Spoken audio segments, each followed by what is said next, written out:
Welcome back to AM Northwest. Our first guest has traveled the globe from the rainforests of the Amazon to the sea ice of Greenland to document the relationship between indigenous peoples and the lands they call home. Here to share the story, we welcome the man behind the striking imagery in the new book, Guardians of Life, award-winning National Geographic photojournalist, Kiliii Yüyan. Good to have you with us. Hey, it's great to be here. Your work is just so amazing. I want to get to pictures, but first I want to find out how you got to be this incredible photographer, because you used to build kayaks.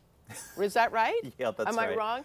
From Seattle, which makes sense. A lot of kayaks up in Seattle. So that's how you started. Yeah, that's right. And I did it in Oregon too, here in Portland and out on the Oregon coast as well. Oh, cool. Yeah. For 20 years, I was a traditional kayak builder. Yeah, it's kind of related in my head, you know, having indigenous ancestry, and kayaks are originally indigenous craft. They come from my grandmother's culture. Tell me about your heritage. Oh, yeah. So my grandmother is Nanai Hecheju, which is Siberian native or East Asian native. And yeah, I mean, she largely raised me, so I grew up with all of her stories and all of that. Great. You know, I feel very lucky, actually, that that was the case. Yeah. But your photography, I understand you're self-taught for the most part? Is that right? That's right. That's right. Quite a lot of us are. At National Geographic, I think one of the things is, in general, to be a really good photographer, learning the trade of how to make a photograph isn't that difficult, but having something to say is really Tell hard. the story. Yeah, I mean, but just having a voice and having like having lived enough life so that you have something worth saying. Sure. That's the hard part. That makes a lot of sense. Let's take a look at a few of your pictures and just tell me the stories behind. This is you with a sled dog team. Yeah. Oh, okay, apologize. Here we go. Tell me about this one. Oh yeah, so that's my friend Kumangapik, and we are mushing on the sea ice in North Greenland. So this is the farthest northern human community in the world, and you know, it's got a young dog on that sled, which has jumped off, and then it's new, so it's kind of injured itself. So he keeps bringing that dog back onto the sled, even though it wants to run. You know, it's born to run. Yeah. So he's like, nope, back on the sled. What does the title mean, Guardians of Life? Guardians of Life is basically, it's telling people that indigenous communities are the #1 best conservationists on Earth, right? And this is something that people don't understand very well, although at the high levels of conservation, everyone does understand this. Sure. I mean, native peoples protect 80% of the biodiversity on Earth. Like indigenous territories. Basically, because they have a long-standing relationship with the land, and so within their borders, in their territories, they keep that land safe. That's right. And they don't think of it as a living museum, though, either, right? This is home. Right. So they're just keeping their home tidy and safe and clean, and they have that relationship with everything. It's cozy. They use nature. Right. They're part of it. You know, They respect it. Yeah, respect absolutely, it too. absolutely, yeah, definitely. Okay, your grandmother taught you to sing to the whales. Yeah, I that's love that story, so tell me a little bit more about that. Yeah, singing to the whales. You know, there was a particular day when I was just out in my kayak, and all of a sudden we saw some killer whales. You know, when I was out with my friends, Aaron and Michael.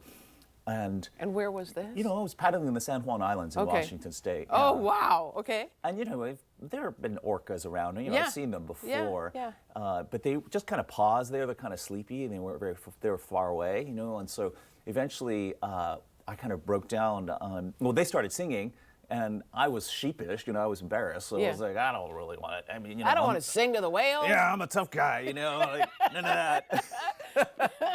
But they started singing the Beatles. You know, I love the Beatles. So I was like, all right, let's do this. And then it clicked. I remembered that in one of the stories that my grandmother told me that you have to sing to the whales if you want them to come visit you. Right. You know, because they are our relatives, and so when we sing to them, we remind them of our relationship. And so I started singing to them, and with the three of us, immediately the orca swam towards us, and then an orca calf popped up out of the water and looked at Aaron's stern, the stern of her kayak, and then pushed it with its nose. No way. Yeah, it was an amazing thing. And Oh my you know, gosh. I don't think at the time I realized how Incredible pivotal that was. Yeah, but then later, looking back, I was like, oh, that was the moment. That was Right? the moment when I started to understand that the things that my grandmother taught me, that it wasn't just fairy tales. That Right. actually that It was happened. knowledge. Right, Yeah, right. yeah. You visited Palau in the South Pacific, Yeah. is that right? Yeah, that's so right. tell me about, we have some pictures that we want to, tell me about these pictures.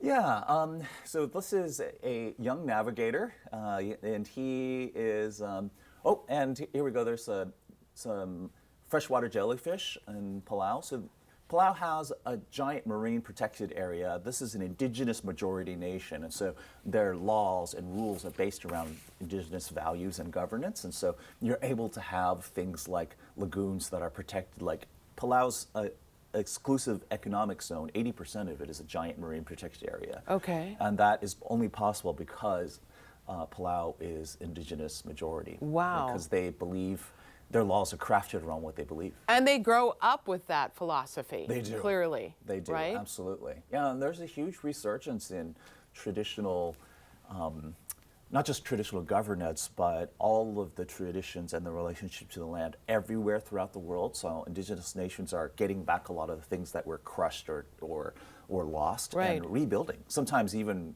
recreating. Well, climate change has sure had an impact on people's lifestyle, indigenous people's lifestyle, right? Yeah. So how are they fighting back? You know, indigenous peoples have always been very adaptable, and so I don't think that has ever really a problem. The biggest issue around climate is that, you know, thanks to colonization, Native peoples have changed a lot, and a lot of the rules in places where Native peoples live now today have made it very difficult for those peoples to adapt. For example, if you're on you're in Alaska and you have a village right next to the water that is now where the sea level is rising, Right. it's very difficult to move because you are moved into houses and forced to go to schools, and those buildings can't be moved easily. It Right. costs, you know, tens, hundreds of millions of dollars to move. But for Native peoples, moving just a little further up the coast or somewhere else to another lagoon has always been normal. Yeah. That's not a, not Adapt a problem. and change. Yeah, Adapt. so Okay. herein lies the problem, is that a lot of it is dealing with the modern economy. Exactly, that makes a lot of sense. The book again is titled Guardians of Life, and you have a book event at Powell's, which would be so cool, and that's tonight at 7 o'clock on West Burnside. We'll put all the information for you on our website at katu.com. You're going to have a big crowd there to hear your stories. Yeah, it's going to be fun. It's going to be fun. All right, thank you so much. All right, we'll be right back with more AM Northwest. Don't go away.